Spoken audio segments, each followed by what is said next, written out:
राधे राधे गुरुदेव। राधे राधे जी, राधे राधे।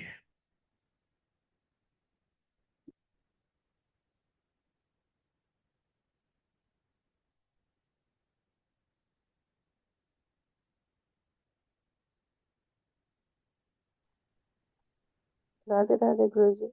राधे राधे जी, राधे राधे।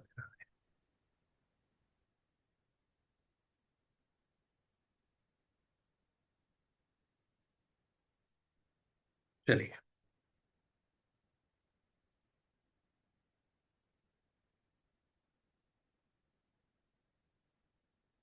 ओ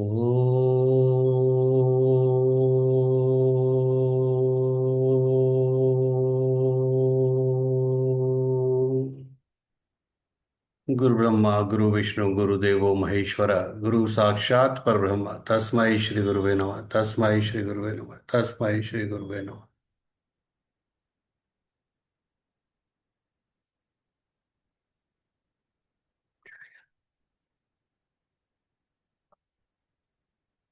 श्रीमद् भगवद गीता 18वां अध्याय। ओम श्री परमात्मे नमः। अथादष्टाध्याय। यह गीता का अंतिम अध्याय है, जिसके पूर्वार्ध में योगेश्वर श्री कृष्ण द्वारा प्रस्तुत अनेक प्रश्नों का समाधान है तथा उत्तरार्ध गीता का उपसंहार है कि गीता से लाभ क्या है। 17वें अध्याय में आहार, तप, यज्ञ, दान तथा श्रद्धा का विभाग से स्वरूप बताया गया। उसी संदर्भ में त्याग के प्रकाश शेष हैं। मनुष्य जो कुछ करता है उसमें कारण कौन है, कराता कौन है? भगवान कराते हैं या प्रकृति? यह प्रश्न पहले से आरंभ है, जिस पर इस अध्याय में पुनः प्रकाश डाला गया। इसी प्रकार वर्ण व्यवस्था की चर्चा हो चुकी है। सृष्टि में व्याप्त उसके स्वरूप का विश्लेषण इस अध्याय में प्रस्तुत है। अंत में गीता से मिलने वाली विभूतियों पर प्रकाश डाला गया है। गत अध्याय में अनेक प्रकरणों का विभाजन सुनकर अर्जुन ने स्वयं एक प्रश्न रखा कि त्याग और संन्यास को भी विभाग सहित बताएं। अर्जुन बोला, हे महाभाव, हे हृदय के सर्वस्व, हे केशी निषूदन, मैं संन्यास और त्याग के यथार्थ स्वरूप को पृथक पृथक जानना चाहता हूँ। पूर्ण त्याग संन्यास है, जहाँ संकल्प और संस्कारों का भी समापन है, और इससे पहले साधना की पूर्ति के लिए उत्तरोत्तर आसक्ति का त्याग ही त्याग है। यहाँ दो प्रश्न हैं कि संन्यास के तत्व को जानना चाहता हूं, और दूसरा है कि त्याग के तत्व को जानना चाहता हूं। इस पर योगेश्वर श्री कृष्ण ने कहा, अर्जुन, कितने ही पंडित जन काम में कर्मों के त्याग को संन्यास कहते हैं, और कितने ही विचार कुशल पुरुष संपूर्ण कर्म फलों के त्याग को त्याग कहते हैं। कई एक विद्वान ऐसा कहते हैं कि सभी कर्म दोष युक्त हैं, अतः त्याग देने योग्य हैं, और दूसरे विद्वान ऐसा कहते हैं कि यज्ञ, दान और तप त्यागने योग्य नहीं है। इस प्रकार अनेक मत प्रस्तुत करके योगेश्वर अपना भी निश्चित मत देते हैं। हे अर्जुन, उस त्याग के विषय में तू मेरे निश्चय को सुन। हे पुरुषश्रेष्ठ, वह त्याग तीन प्रकार का कहा गया है। यज्ञ, दान और तप, ये तीन प्रकार के कर्म त्यागने योग्य नहीं हैं। इन्हें तो करना ही चाहिए, क्योंकि यज्ञ, दान और तप तीनों ही पुरुषों को पवित्र करने वाले हैं। श्री कृष्ण ने चार प्रचलित मतों का उल्लेख किया। पहला, काम्य कर्मों का त्याग। दूसरा, संपूर्ण कर्म फलों का त्याग। तीसरा, दोष युक्त होने के कारण सभी कर्मों का त्याग। और चौथा, यज्ञ, दान और तप त्यागने योग्य नहीं है। उनमें से एक मत में अपनी सहमति प्रकट करते हुए कहा कि अर्जुन, मेरा भी यह निश्चित किया हुआ मत है कि यज्ञ, दान और तप रूप क्रिया त्यागने योग्य नहीं है।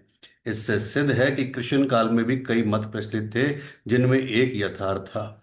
उस काल में भी कई मत थे, आज भी हैं। महापुरुष जब दुनिया में आता है तो कई मतांतरों में से कल्याणकारी मत को निकालकर सामने खड़ा कर देता है। प्रत्येक महापुरुष ने यही किया है। श्री कृष्ण ने भी यही किया। उन्होंने कोई नया मार्ग नहीं बताया, बल्कि प्रचलित कई मतों के बीच सत्य को समर्थन देके उसे स्पष्ट कर दिया। योगेश्वर श्री कृष्ण बल देकर कहते हैं, पार्थ, यज्ञ, दान और तपरूप कर्म आसक्ति और फल को त्याग कर अवश्य करना चाहिए। यह मेरा निश्चय किया हुआ उत्तम मत है। अब अर्जुन के प्रश्न के अनुसार वे त्याग का विश्लेषण करते हैं। हे अर्जुन, नियत कर्म। श्री कृष्ण के शब्दों में नियत कर्म एक ही है, यज्ञ की प्रक्रिया। इस नियत शब्द को 8-10 बार योगेश्वर ने कहा। इस पर बार बार बल दिया कि कहीं साधक भटककर दूसरा ना करने लगे। इस शास्त्र विधि से निर्धारित कर्म का त्याग करना उचित नहीं है। मोह से उसका त्याग करना तामस कहा गया है। सांसारिक विषय वस्तुओं की आसक्ति में फंसकर कार्यम कर्म नियत कर्म एक दूसरे के पूरक हैं का त्याग तामसी है। ऐसा पुरुष अध्य गच्छति, कीट पतंग पर्यंत अधम योनियों में जाता है, क्योंकि उसने भजन की प्रवृत्तियों को त्याग दिया। अब राजस त्याग के विषय में बताते हैं। कर्म को दुख में समझकर शारीरिक क्लेश के भय से उसका त्याग करने वाला व्यक्ति राजस त्याग को करके भी त्याग के फल को प्राप्त नहीं होता। जिससे भजन पार ना लगे और कार्य क्लेश भयात इस भय से कर्म को त्याग दे कि शरीर को कष्ट होगा, उस मनुष्य का त्याग राजस है। उसे त्याग का फल परम शांति प्राप्त नहीं होती। हे अर्जुन, करना कर्तव्य है ऐसा समझकर जो नियतम शास्त्र विधि से निर्धारित किया हुआ कर्म संग दोष और फल को त्याग कर किया जाता है, वही सात्विक त्याग है। अतः नियत कर्म करें और इसके सिवाय जो कुछ है उसका त्याग कर दें। यह नियत कर्म भी क्या करते ही रहेंगे या कभी इसका भी त्याग होगा, इस पर कहते हैं। हे अर्जुन, जो पुरुष अकुशलम कर्म अर्थात अकल्याणकारी कर्म से, शास्त्र नियत कर्म ही कल्याणकारी है, इसके विरोध में जो कुछ है इसी लोक का बंधन है, इसलिए अकल्याणकारी है, ऐसे कर्मों से द्वेष नहीं करता और कल्याणकारी कर्म में आसक्त नहीं होता, जो करना था वह भी शेष नहीं है, ऐसा सत्व से संयुक्त पुरुष संशय रहित ज्ञानवान और त्यागी है। उसने सब कुछ त्यागा है, लेकिन प्राप्ति के साथ वह पूर्ण त्याग ही संन्यास है। हो सकता है और कोई सरल रास्ता हो, इस पर कहते हैं नहीं। देहधारी पुरुषों के द्वारा श्री केवल शरीर ही नहीं जिसे आप देखते हैं, श्री कृष्ण के अनुसार प्रकृति से उत्पन्न सत्व रज तम इन तीन गुणों ही से इस जीवात्मा को शरीर में बांधते हैं। जब तक गुण जीवित हैं तब तक वह जीवधारी है। किसी न किसी रूप में शरीर परिवर्तन होता रहेगा। अतः देह के कारण जब तक जीवित है संपूर्णता से सब कर्मों का त्याग संभव नहीं है। इसलिए जो पुरुष कर्म के फल का त्यागी है वही त्यागी है, ऐसा कहा जाता है। अतः जब तक शरीर के कारण जीवित है तब तक नियत कर्म करें और उसके फल का त्याग करें, बदले में किसी फल की कामना ना करें। वैसे सकामी पुरुषों के कर्मों का फल भी होता है। सकामी पुरुषों के कर्मों का अच्छा बुरा मिला हुआ ऐसा तीन प्रकार का फल मरने के पश्चात भी होता है, जन्म जन्मांतरों तक मिलता है। किंतु सन्यासी नाम सर्वस्व का न्यास अंत करने वाले पूर्ण त्यागी पुरुषों के कर्मों का फल किसी भी काल में नहीं होता। यही शुद्ध सन्यास है। सन्यास चरमोत्कृष्ट अवस्था है। भले बुरे कर्मों का फल पूर्ण न्यास काल में उनके अंत का प्रश्न पूरा हुआ। अब पुरुष के द्वारा शुभ अथवा अशुभ कर्म होने में क्या कारण है? हे महाभाव, संपूर्ण कर्मों की सिद्धि के लिए पांच कारण सांख्य सिद्धांत में कहे गए हैं, उन्हें तू भली प्रकार मुझसे जान। इस विषय में यह मान पृथक पृथक कर्म जिनके द्वारा किया जाता है, यदि शुभ पार लगता है तो विवेक, वैराग्य, शम, दम, त्याग, अनवरत चिंतन की प्रवृत्तियां इत्यादि कारण होंगी। यदि अशुभ पार लगता है तो काम, क्रोध, राग, द्वेष, लिप्सा इत्यादि कारण होंगे, इनके द्वारा प्रेरित होंगे। नाना प्रकार की न्यारी न्यारी चेष्टाएं, अनंत इच्छाएं, आधार अर्थात साधन, जिस इच्छा के साथ साधन मिला वही इच्छा पूरी होने लगती है। और पांचवा हेतु है दैव अथवा संस्कार, इसकी पुष्टि करते हैं। मनुष्य मन, वाणी और शरीर से शास्त्र के अनुसार अथवा विपरीत जो कुछ भी कर्म आरंभ करता है उसके ये पांचों ही कारण हैं। परंतु ऐसा होने पर भी जो पुरुष अशुद्ध बुद्धि के कारण उस विषय में कैवल्य स्वरूप आत्मा को करता देखता है, वह दुबुद्धि यथार्थ नहीं देखता, अर्थात भगवान नहीं करते। इस पर योगेश्वर श्री कृष्ण ने दूसरी बार बल दिया। अध्याय 5 में उन्होंने कहा कि वह प्रभु ना करता है, ना कराता है, ना क्रिया के संयोग को जोड़ता है, तो लोग कहते क्यों हैं? मोह से लोगों की बुद्धि आवृत है, इसलिए कुछ भी कह सकते हैं। यहां भी कहते हैं कि कर्म होने में पांच कारण हैं, उसके बावजूद भी जो कैवल्य स्वरूप परमात्मा को करता देखता है वह मूढ़ बुद्धि यथार्थ नहीं देखता, अर्थात भगवान नहीं करते। जबकि अर्जुन के लिए वे ताल ठोककर खड़े हो जाते हैं। निमित्त मात्रम भव, कि करता धरता तो मैं हूं, तू निमित्त बनकर खड़ा भर रहे। अंततः वे महापुरुष कहना क्या चाहते हैं? वस्तुतः भगवान और प्रकृति के बीच एक आकर्षण रेखा है। जब तक साधक प्रकृति की सीमा में है भगवान नहीं करते। बहुत समीप रहकर भी दृष्टा रूप में ही रहते हैं। अनन्य भाव से इष्ट को पकड़ने पर वे हृदय देश से संचालक बन जाते हैं। साधक प्रकृति की आकर्षण सीमा से निकलकर उनके क्षेत्र में आ जाता है। ऐसे अनुरागी के लिए वे ताल ठोककर सदैव खड़े रहते हैं। केवल उसी के लिए भगवान करते हैं। अतः चिंतन करें। प्रश्न पूरा हुआ। जिस पुरुष के अंतःकरण में मैं करता हूं ऐसा भाव नहीं है तथा जिसकी बुद्धि लिपायमान नहीं होती, वह पुरुष इन सब लोगों को मारकर भी वास्तव में ना तो मारता है ना बनता है। लोक संबंधी संस्कारों का विलय ही लोक संहार है। अब उस नियत कर्म की पीड़ा कैसे होती है? अर्जुन, परिज्ञाता अर्थात पूर्ण ज्ञाता महापुरुषों से ज्ञानम, उसको जानने की विधि से, और ज्ञेयम, जानने योग्य वस्तु से कर्म करने की पीड़ा मिलती है। पहले तो पूर्ण ज्ञाता कोई महापुरुष हो, उसके द्वारा उस ज्ञान को जानने की विधि प्राप्त हो, लक्ष्य ज्ञेय पर दृष्टि हो, तभी कर्म की पीड़ा मिलती है। और कर्ता, कर्ण तथा कर्म की जानकारी से कर्म का संग्रह होता है। कर्म इकट्ठा होने लगता है। पीछे कहा गया कि प्राप्ति के पश्चात उस पुरुष का कर्म किए जाने से कोई प्रयोजन नहीं होता और ना छोड़ने से हानि ही होती है। फिर भी लोक संग्रह अर्थात पीछे वालों के हृदय में कल्याणकारी साधनों के संग्रह के लिए वह कर्म में बरतता है। कर्ता, कर्ण और कर्म के द्वारा इनका संग्रह होता है। ज्ञान, कर्म और कर्ता के भी तीन तीन भेद हैं। ज्ञान, कर्म तथा कर्ता भी गुणों के भेद से सांख्य शास्त्र में तीन तीन प्रकार के कहे गए, उन्हें भी तू यथावत सुन। पहले ज्ञान। अर्जुन, जिस ज्ञान से मनुष्य पृथक पृथक सब भूतों में एक अविनाशी परमात्म भाव को विभाग रहित एक रस देखता है, उस ज्ञान को तू सात्विक जान। ज्ञान प्रत्यक्ष अनुभूति है जिसके साथ ही गुणों का अंत होना है। यह ज्ञान की परिपक्व अवस्था है। अब राजस ज्ञान।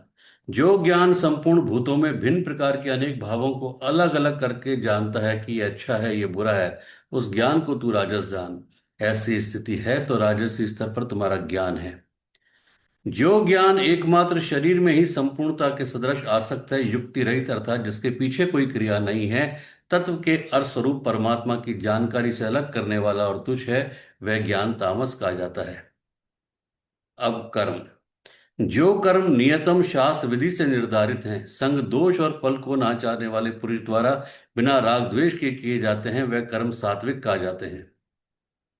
जो कर्म बहुत परिश्रम से युक्त हैं, फल को चाहने वाले और अहंकार युक्त पुरुष द्वारा किए जाते हैं, वह कर्म राजस कहा गए हैं। यह पुरुष भी वही नियत कर्म करता है, किंतु अंतर मात्र इतना ही है कि फल की इच्छा और अहंकार से युक्त है, इसलिए उसके द्वारा होने वाले कर्म राजस हैं। जो कर्म अंततः नष्ट होने वाले हैं, हिंसा सामर्थ्य को ना विचार कर केवल मोहभश आरंभ किए जाते हैं, वह कर्म तामस कहा गए हैं।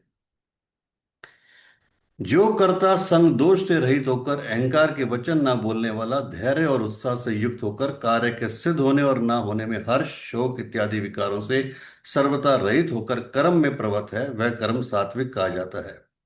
यही उत्तम साधक के लक्षण हैं। कर्म वही है नियत कर्म। आसक्ति युक्त कर्मों के फल को चाहने वाला, लोलुप, आत्माओं को कष्ट देने वाला, अपवित्र और हर शोक से जो लिप्त है, वह कर्ता राजस कहा गया। जो चंचल चित्त वाला, असभ्य, घमंडी, धूर्त, दूसरों के कार्यों में बाधा पहुंचाने वाला, शोक करने के स्वभाव वाला, आलसी और दीर्घ सूत्री है कि फिर कर लेंगे, वह कर्ता तामस कहा जाता है। दीर्घ सूत्री कर्म को कल पर टालने वाला है, यद्यपि करने की इच्छा उसे भी रहती है। इस प्रकार कर्ता के लक्षण पूरे हुए। अब योगेश्वर श्री कृष्ण ने नवीन प्रश्न उठाया, बुद्धि, धारणा और सुख। धनंजय, बुद्धि और धारणा शक्ति का भी गुणों के कारण तीन प्रकार का भेद संपूर्णता से विभाग पूर्वक तुम मुझसे सुन। पार्थ, प्रवृत्ति और निवृत्ति को, कर्तव्य और अकर्तव्य को, भय और अभय को, बंधन और मोक्ष को जो बुद्धि यथार्थ जानती है, वह बुद्धि सात्विकी है। अर्थात परमात्म पथ, आवागमन पथ दोनों की भली प्रकार जानकारी वाली बुद्धि सात्विकी है। पार्थ, जिस बुद्धि द्वारा मनुष्य धर्म और अधर्म को तथा कर्तव्य और अकर्तव्य को भी यथावत नहीं जानता, अधूरा जानता है, वह बुद्धि राजसी है। अब तामसी बुद्धि। तमोगुण से ढकी हुई जो बुद्धि अधर्म को धर्म मानती है तथा संपूर्ण हितों को विपरीत ही देखती है, वह बुद्धि तामसी है। यहाँ श्लोक 30 से 32 तक बुद्धि के तीन भेद बताए गए। जो बुद्धि किस कार्य से निवृत्त होना है और किस में प्रवृत्त होना है, कौन कर्तव्य है और कौन अकर्तव्य है, इसकी भली प्रकार जानकारी रखती है, वह बुद्धि सात्विकी है। जो कर्तव्य अकर्तव्य को धूमिल ढंग से जानती है, यथार्थ नहीं जानती, वह राजसी है।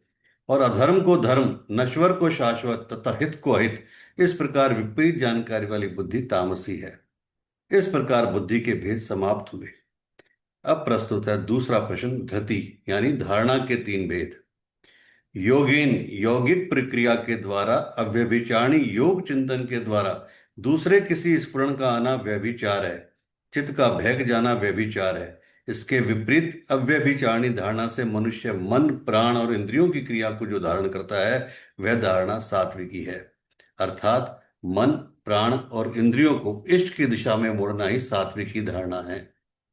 हे पार्थ, फल की इच्छा वाला मनुष्य अति आसक्ति से जिस धारणा के द्वारा केवल धर्म, अर्थ और काम को धारण करता है, मोक्ष को नहीं, वह धारणा राजसी है।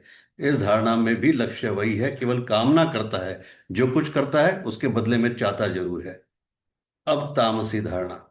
हे पार्थ, दुष्ट बुद्धि वाला मनुष्य जिस धारणा के द्वारा निद्रा, भय, चिंता, दुख और अभिमान को भी नहीं छोड़ता, धारण किए रहता है, वह धारणा तामसी है। सुख। सुख भी तीन प्रकार का, मुझसे सुन। जिस सुख में साधक अभ्यास से रमण करता है, अर्थात चित्त को समेटकर इष्ट में रमण करता है और जो दुखों का अंत करने वाला है, तथा उपयुक्त सुख साधन के आरंभ काल में यद्यपि विष के सदृश लगता है। प्रहलाद को सूली पर चढ़ाया गया, मीरा को विष मिला। कबीर कहते हैं, सुखिया सब संसार है, खाए अरु सोवे, दुखिया दास कबीर है, जागे अरु रोवे। अंत आरंभ में विषय जैसा लगता है, परंतु परिणाम में अमृत तुल्य है, अमृत तत्व को दिलाने वाला है। अतः आत्म विषयक बुद्धि के प्रसाद से उत्पन्न हुआ सुख सात्विक कहा गया। जो सुख विषय और इंद्रियों के संयोग से होता है वह यद्यपि भोग काल में अमृत के सदृश लगता है, किंतु परिणाम में विष के सदृश है, क्योंकि जन्म मृत्यु का कारण है, वह सुख राजस कहा गया। जो सुख भोग काल और परिणाम में भी आत्मा को मोह में डालने वाला है, निद्रा या निशा सर्वभूतानाम, जगत की निशा में अचेत रखने वाला है, आलस्य और व्यर्थ की चेष्टाओं से उत्पन्न वह सुख तामस कहा गया। अब योगेश्वर श्री कृष्ण गुणों की पहुंच बताते हैं जो सबके पीछे लगे हैं। अर्जुन, पृथ्वी में, आकाश में, देवताओं में ऐसा कोई भी प्राणी नहीं जो प्रकृति से उत्पन्न हुए तीन गुणों से रहित हो। अर्थात ब्रह्मा से लेकर कीट पतंग यावन मात्र जगत क्षण भंगुर मरने जीने वाला है, तीनों गुणों के अंतर्गत है। अर्थात देवता भी तीन गुणों का विकार है, नश्वर है। यहाँ ब्रह्मा देवताओं को योगेश्वर ने चौथी बार लिया, अध्याय 7, 9, 17 और यहाँ 18वें अध्याय में।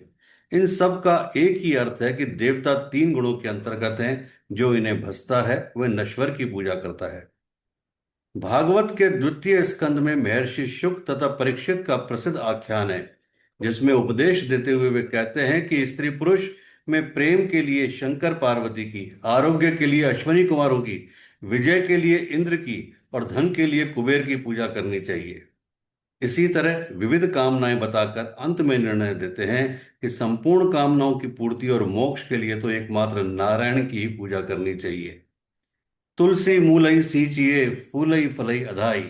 अस्तु, सर्वव्यापक प्रभु का स्मरण करें, जिसकी पूर्ति के लिए सदगुरु की शरण, निष्कपट भाव से प्रश्न और सेवा एकमात्र उपाय है।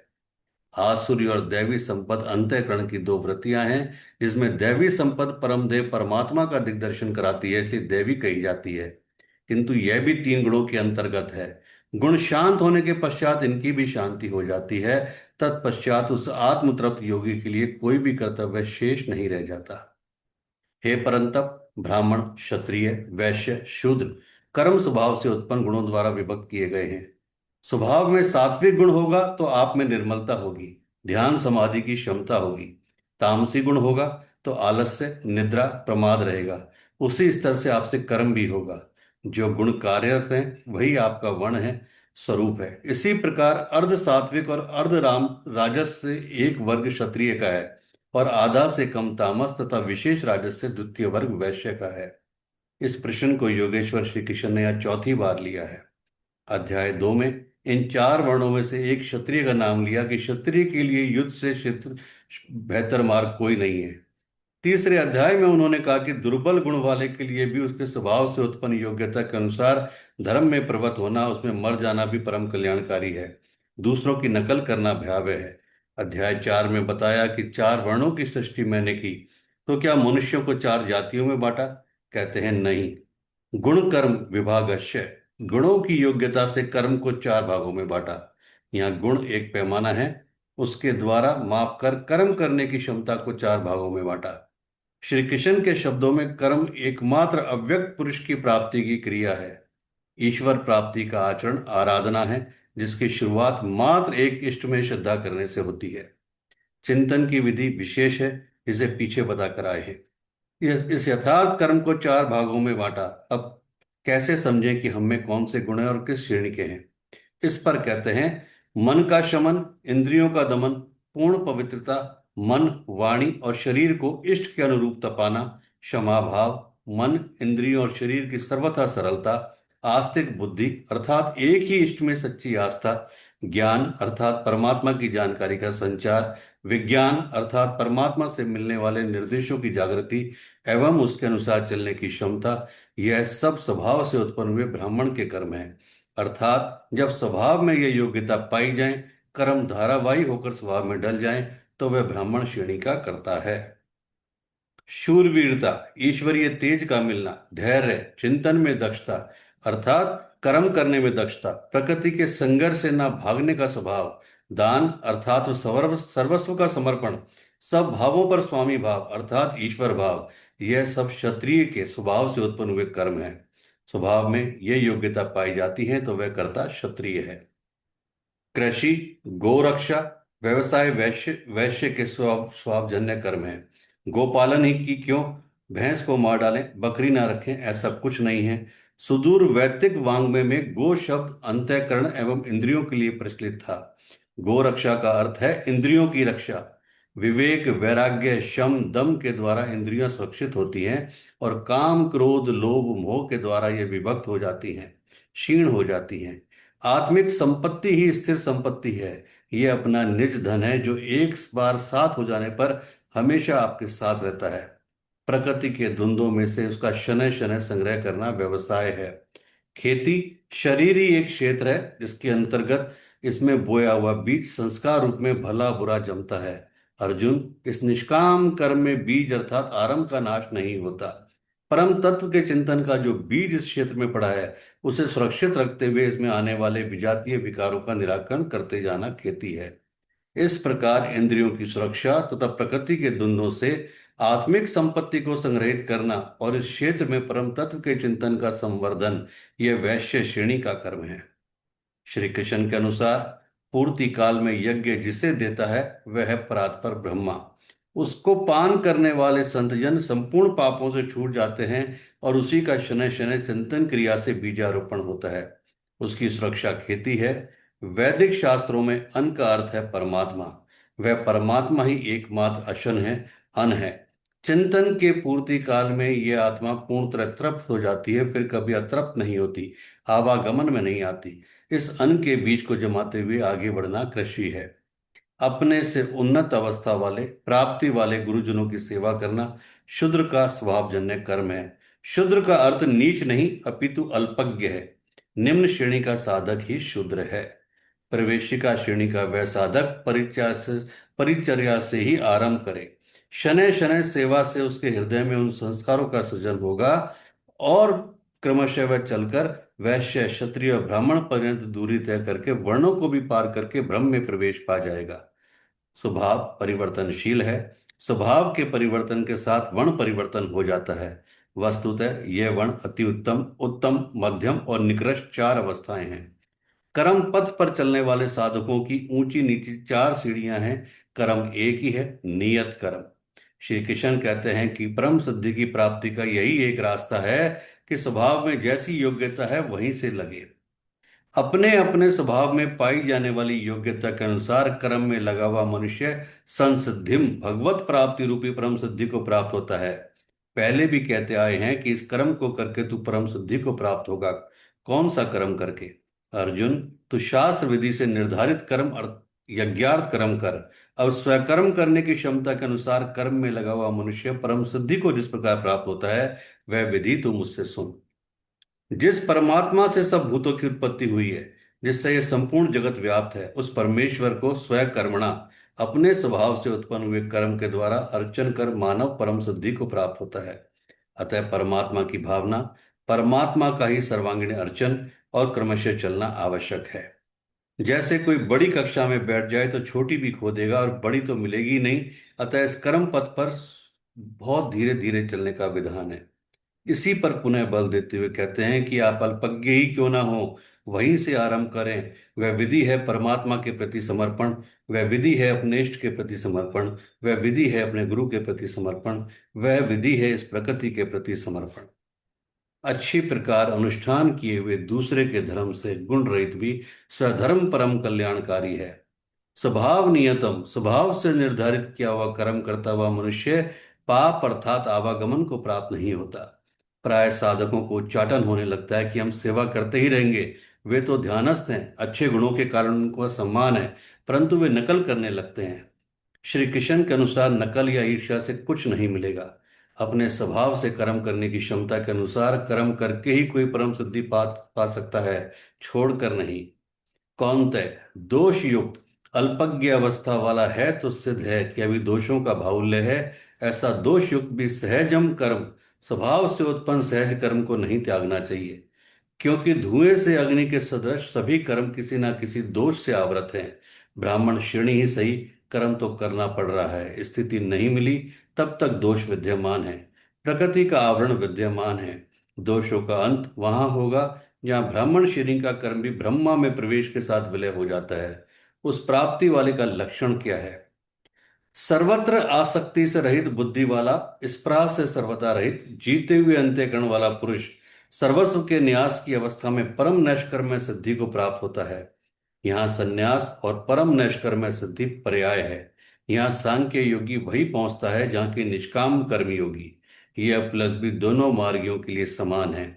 अब परम नैष्कर्म्य सिद्धि को प्राप्त हुआ पुरुष जैसे ब्रह्म को प्राप्त होता है, उसका संक्षेप में चित्रण करते हैं। कौनते, जो ज्ञान की परानिष्ठा है, पराकाष्ठा है, उस परम सिद्धि को प्राप्त हुआ पुरुष ब्रह्म को जैसे प्राप्त होता है, उस विधि को तुम उससे संक्षेप में जान। अर्जुन, विशेष रूप से शुद्ध बुद्धि से युक्त, एकांत और शुभ देश का सेवन करने वाला, साधना में जितना सहायक हो उतना ही आहार करने वाला, जीते हुए मन वाणी और शरीर वाला, दृढ़ वैराग्य को भली प्रकार प्राप्त हुआ पुरुष, निरंतर ध्यान योग के परायण, ऐसी धारणा से युक्त अर्थात इसी सब को धारण करने वाला, अंतःकरण को वश में करके शब्दादिक विषयों को त्याग कर, राग द्वेष को नष्ट करके, अहंकार, बल, घमंड, काम, क्रोध, बाह्य वस्तुओं और आंतरिक चिंतनों का त्याग कर ममता रहित और शांत अंतःकरण हुआ पुरुष पर ब्रह्म के साथ एक ही भाव होने के लिए योग्य होता है। ब्रह्म के साथ एक ही भाव होने की योग्यता वाला वह प्रसन्नचित्त पुरुष ना तो किसी वस्तु के लिए शोक करता है, ना किसी की आकांक्षा करता है। सब भूतों में संभाव हुआ वह व्यक्ति की वह भक्ति की पराकाष्ठा पर है। भक्ति अपना परिणाम देने की स्थिति में है जहाँ ब्रह्म में प्रवेश मिलता है।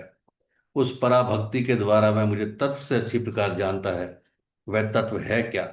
मैं जो और जिस प्रभाव वाला हूं, अजर, अमर, शाश्वत, जिन अलौकिक गुण धर्मों वाला हूं, उसे जानता है और मुझे तत्व से जानकर तत्काल ही मुझ में प्रवेश कर जाता है।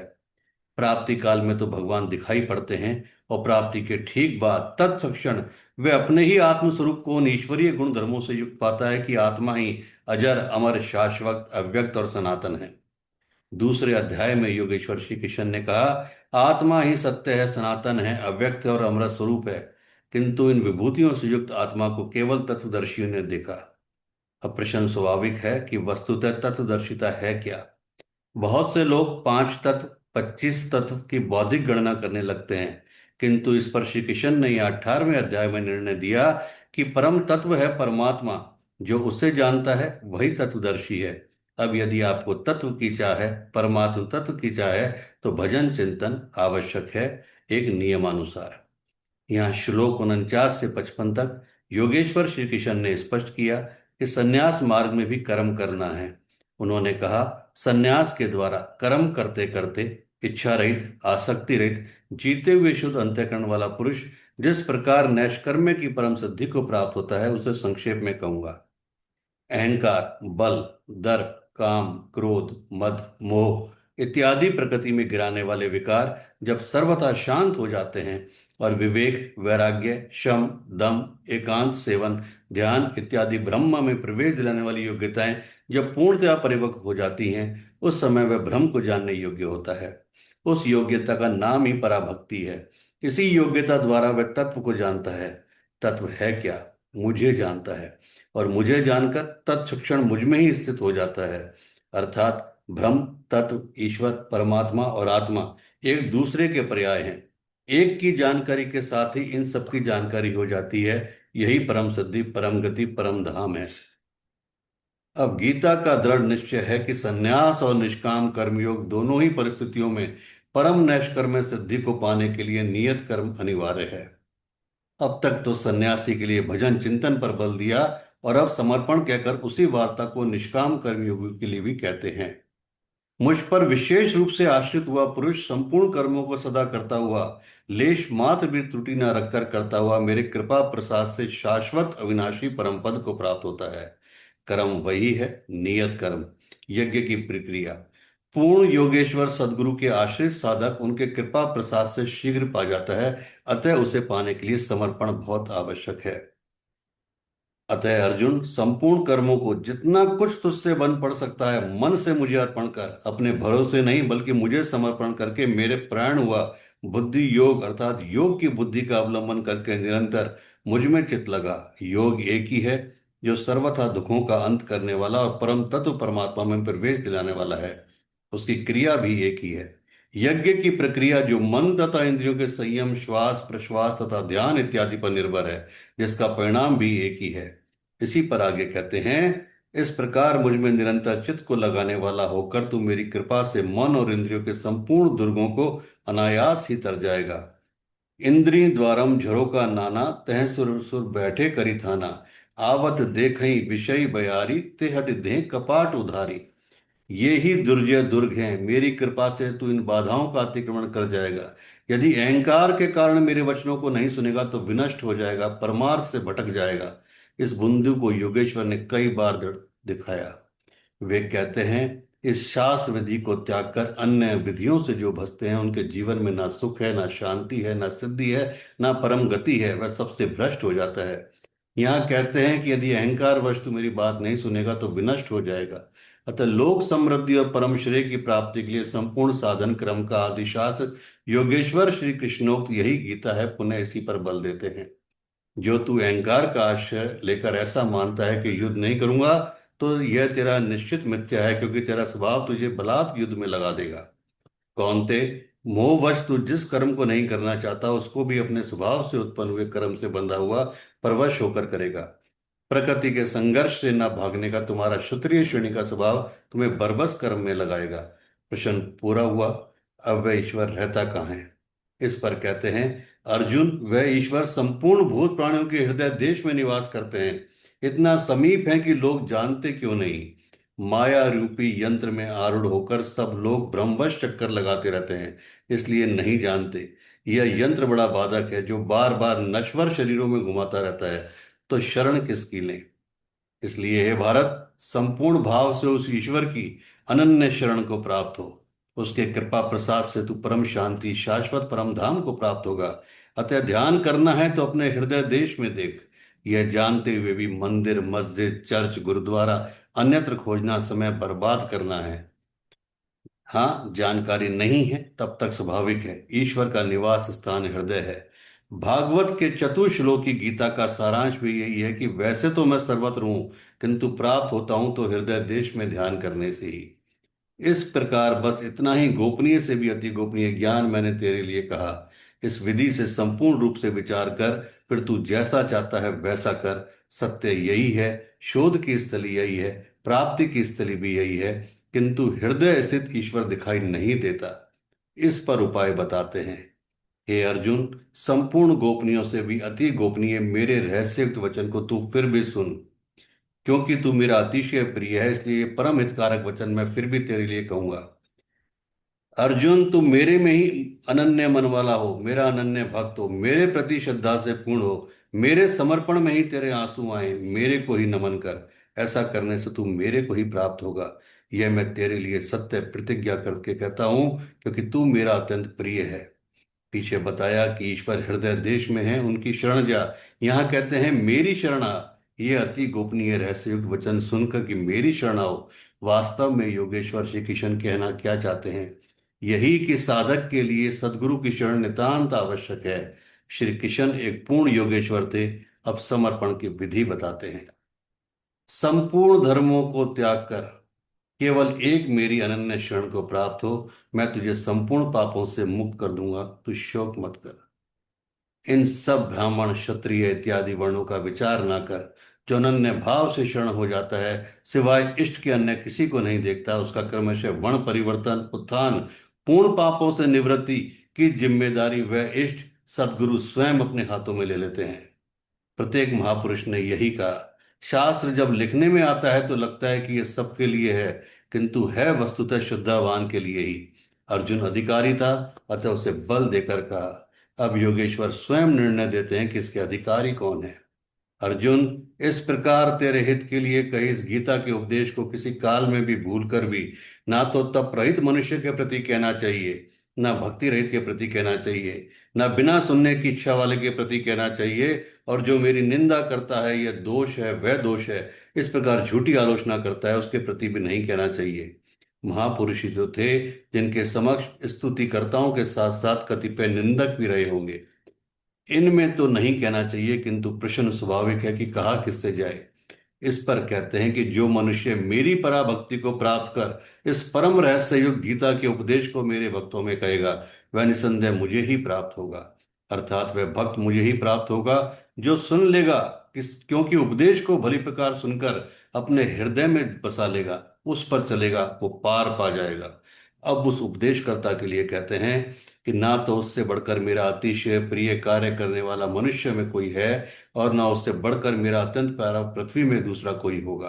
किससे? जो मेरे भक्तों में मेरा उपदेश करेगा, उनको उधर उधर उस पथ पर चलाएगा, क्योंकि कल्याण का यही एक स्रोत है, राजमार्ग है। अब देखें, जो पुरुष इस धर्म में हम दोनों के संवाद का भली प्रकार मनन करेगा, उसके द्वारा मैं ज्ञान यज्ञ से पूजित होऊंगा।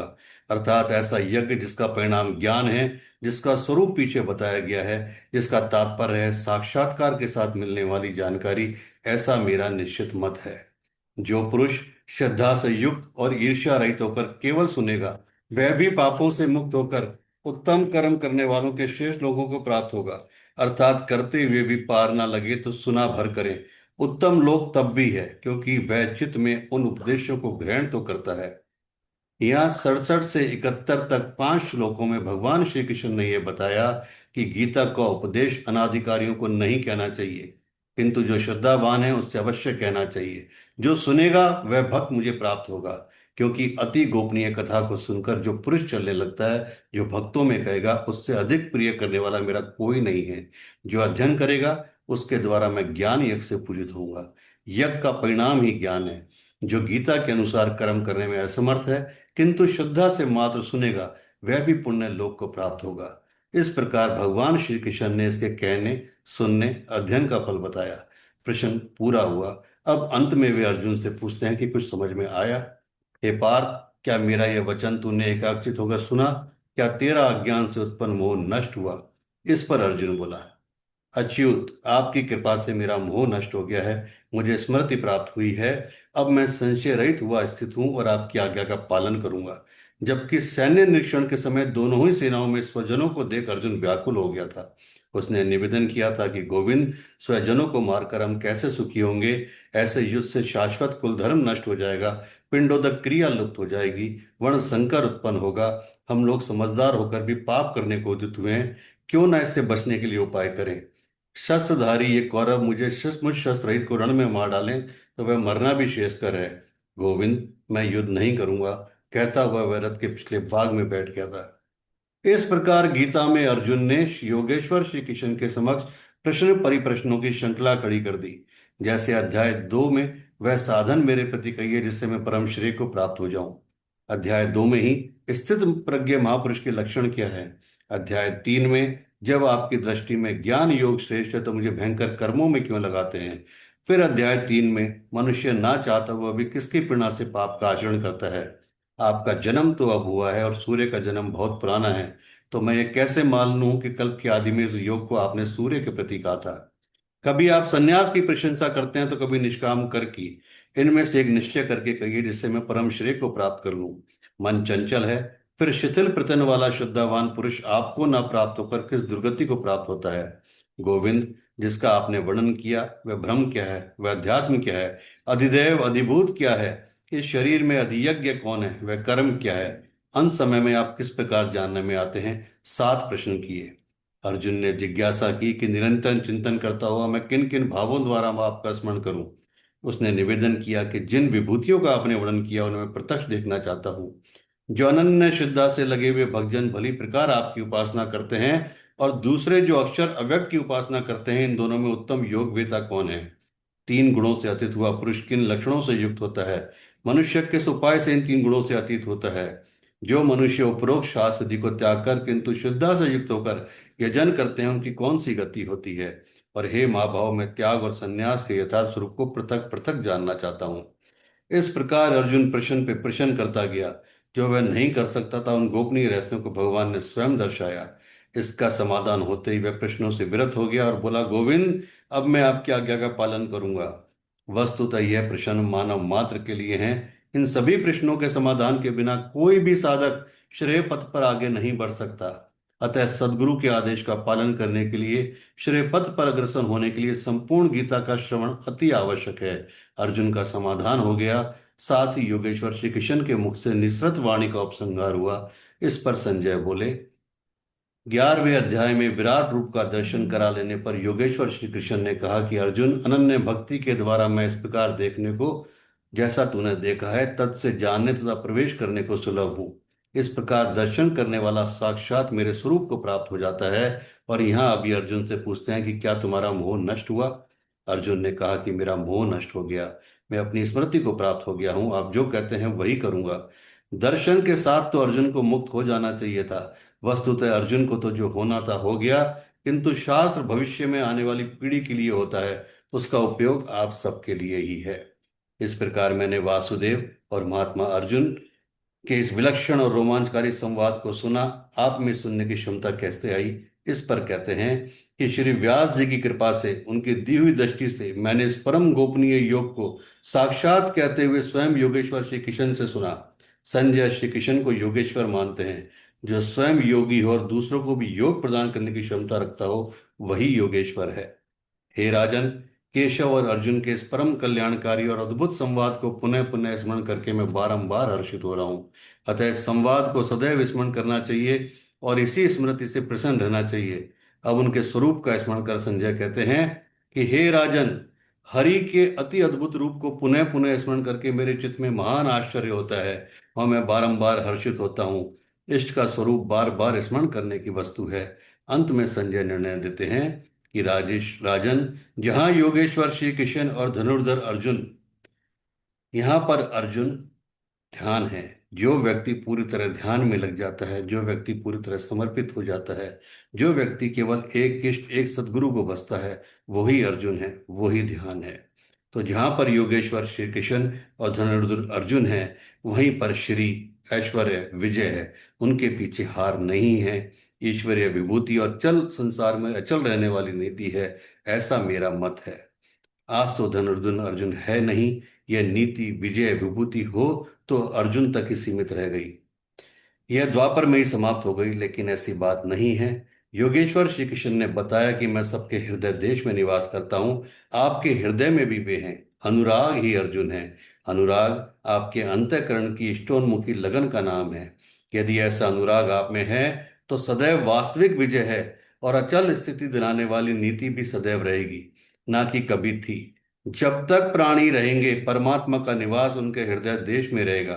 विकल आत्मा उसे पाने की इच्छुक होगी और उनमें से जिसके भी हृदय में उसे पाने का अनुराग उमड़ेगा, वही अर्जुन की श्रेणी वाला होगा, क्योंकि अनुराग ही अर्जुन है। अतः मानव मात्र इसका प्रत्याशी बन सकता है।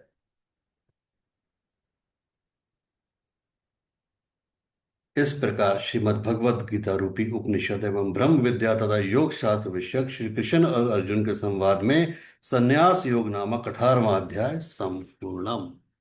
हरि ओम तत्सत। हरि ओम तत्सत। हरि ओम तत्सत। ओम नमो भगवते वासुदेवाय। ओम नमो भगवते वासुदेवाय। ओम नमो भगवते वासुदेवाय।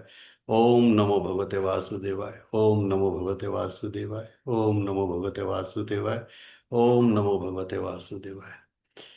ओम कृष्णाय वासुदेवाय हरे परमात्मने प्रणतः क्लेशनाशाय गोविंदाय नमो नमः।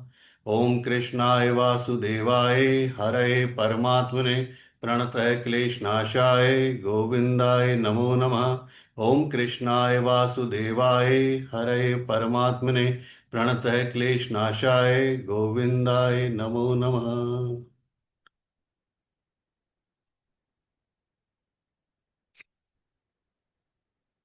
हाँ जी, कोई क्वेश्चन है किसी का? भगवत गीता से संबंधित कोई भी क्वेश्चन है किसी का?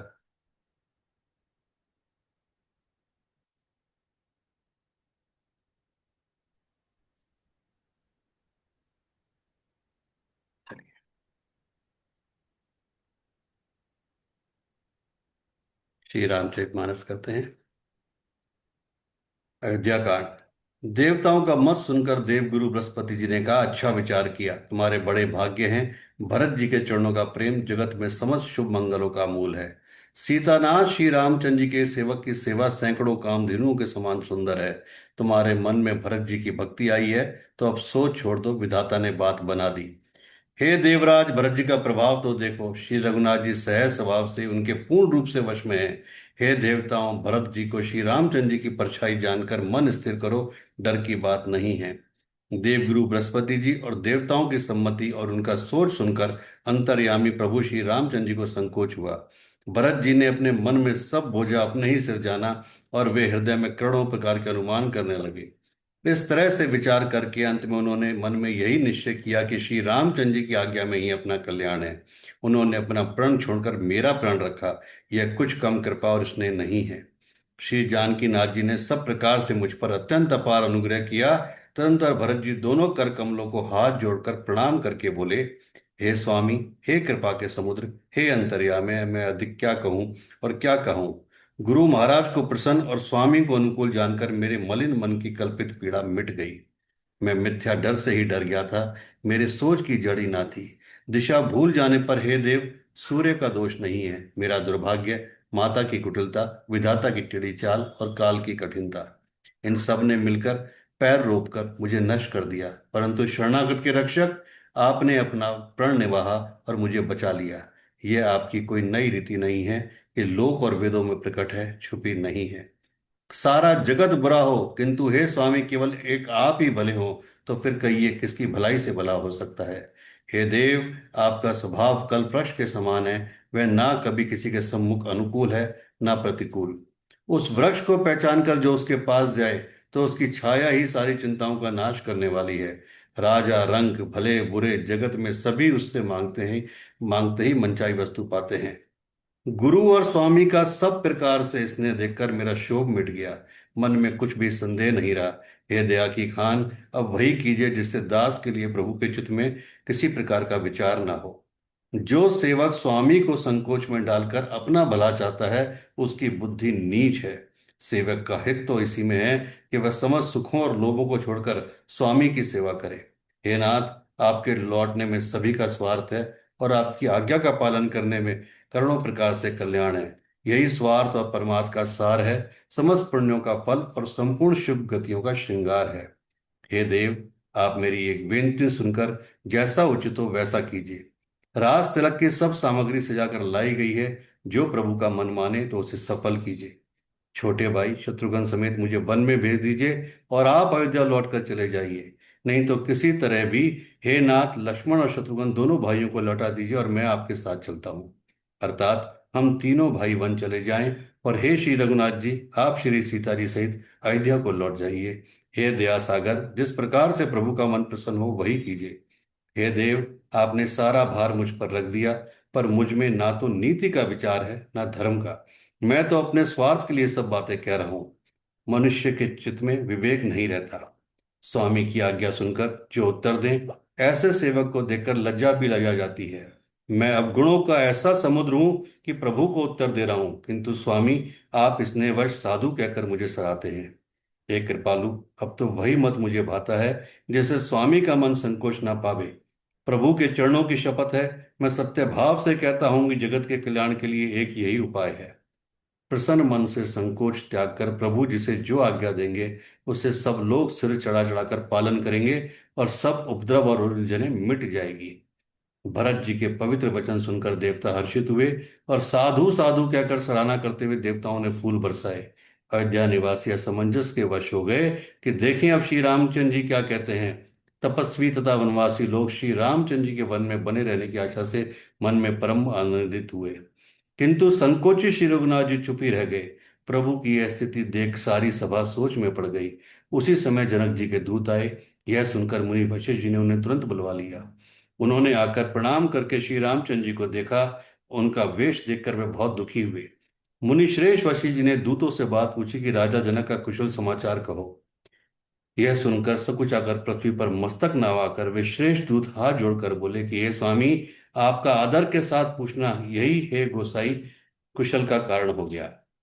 नहीं तो हे नाथ, कुशल क्षेम तो सब कौशलनाथ दशरथ जी के साथ चली गई। उनके चले जाने से यूं तो सारा जगत ही अनाथ हो गया, किंतु मिथिला और अवध तो विशेष रूप से अनाथ हो गए। अयोध्यानाथ की गति सुनकर जनकपुर वासी सभी लोग शोकवश बावले हो गए हैं। उस समय जिन्होंने विधेय को देखा उनमें से किसी को ऐसा ना लगा कि उनका विधेय नाम सत्य है। पर रानी की कुचाल सुनकर राजा जनक जी को कुछ सूझ ना पड़ा, जैसे मणि के बिना सांपों को नहीं सूझता। फिर भरत जी को राज्य और श्री रामचंद्र जी को वनवास सुनकर मिथिलेश्वर जनक जी के हृदय में बड़ा दुख हुआ। राजा ने विद्वानों और मंत्रियों के समाज से पूछा कि विचार कर कहिए, आज क्या करना उचित है। अयोध्या की दशा समझकर और दोनों प्रकार से असमंजस जानकर चलिए या रहिए, किसी ने कुछ नहीं कहा। जब किसी ने कोई सम्मति नहीं दी तब राजा ने धीरज धर हृदय में विचार कर चार चतुर गुप्तचर अयोध्या को भेजे और उनसे कह दिया कि तुम लोग श्री राम जी के प्रति भरत जी के सद्भाव या दुर्भाव का यह पता लगाकर जल्दी लौट आना, किसी को तुम्हारा पता ना लगने पाए। गुप्तचर अवध को गए और भरत जी का ढंग जानकर और उनकी करनी देखकर जैसे ही भरत जी चित्रकूट को चले, वे मिथिला को चल दिए। गुप्त दूतों ने आकर राजा जनक जी की सभा में भरत जी की करनी का अपनी बुद्धि के अनुसार वर्णन किया। उसे सुनकर गुरु कुटुंबी मंत्री और राजा सभी सोच और स्नेह से अत्यंत व्याकुल हो गए। फिर जनक जी ने धीरज धरकर और भरत जी की बड़ाई करके अच्छे योद्धाओं और को बुलाया। घर नगर और देश में रक्षकों को रखकर घोड़े हाथी रथ आदि बहुत सी सवारियां सजवाई। वे अच्छा मुहूर्त साध कर उसी समय चल पड़े। राजा ने रास्ते में कहीं विश्राम भी नहीं किया। आज ही सवेरे प्रयागराज में स्नान करके चले हैं। जब सब लोग यमुना जी उतरने लगे तब हे नाथ, हमें खबर लेने को भेजा। उन्होंने ऐसा कहकर पृथ्वी पर सिर निवाया। मुनि श्रेष्ठ वशिष्ठ जी ने कोई छह सात भीलों को साथ देकर दूतों को तुरंत विदा कर दिया। जनक जी का आगमन सुनकर अयोध्या का सारा समाज हर्षित हो गया। श्री राम जी को बड़ा संकोच हुआ और देवराज इंद्र तो विशेष रूप से सोच के वश हो गए। कुटिल कैकई मनी मन गिलानी से गली जाती है, किससे कहे और किसको दोष दे। और सब नर नारी मन में ऐसा विचार कर प्रसन्न हो रहे हैं कि अच्छा हुआ जनक जी के आने से कुछ दिन और रहना हो जाएगा। इस तरह वह दिन भी बीत गया। दूसरे दिन प्रातःकाल सब कोई स्नान करने लगे। स्नान करके सब नर नारी गणेश जी, गौरी जी, महादेव जी और सूर्य भगवान की पूजा करते हैं। फिर लक्ष्मीपति भगवान विष्णु के चरण बंदों की वंदना करके दोनों हाथ जोड़कर आंचल पसार कर विनती करते हैं कि श्री राम जी राजा हो, जानकी जी रानी हो तथा राजधानी अयोध्या आनंद की सीमा होकर फिर समाज सहित सुख पूर्वक बसे। श्री रामचंद्र जी भरत जी को युवराज बनावे। इस सुख रूपी अमृत से सींचकर सब किसी को जगत में जीने का लाभ दीजिए। गुरु समाज और भाइयों समेत श्री राम जी का राज्य अवधपुरी में हो और श्री राम जी के राजा रहते ही हम लोग अयोध्यापुरी में ही हमारी मौत हो। हर कोई सब कोई यही मांगते हैं। श्री राम जय राम जय जय राम। श्री राम जय राम जय जय राम। श्री राम जय राम जय जय राम। जय श्री राम। राधे राधे।